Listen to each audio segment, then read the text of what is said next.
Have you ever experienced a difficulty in making decisions due to influence of other people?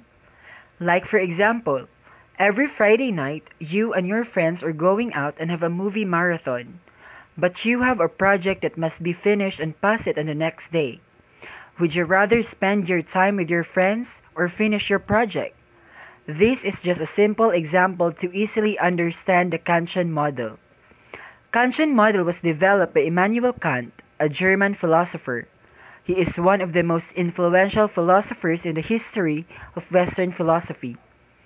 He developed a model that shows how people decide and who influences an individual in decision making.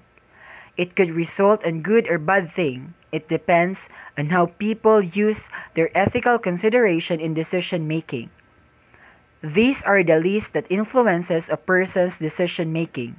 First, political influence. Second, monetary influence. Third, pure self-influence.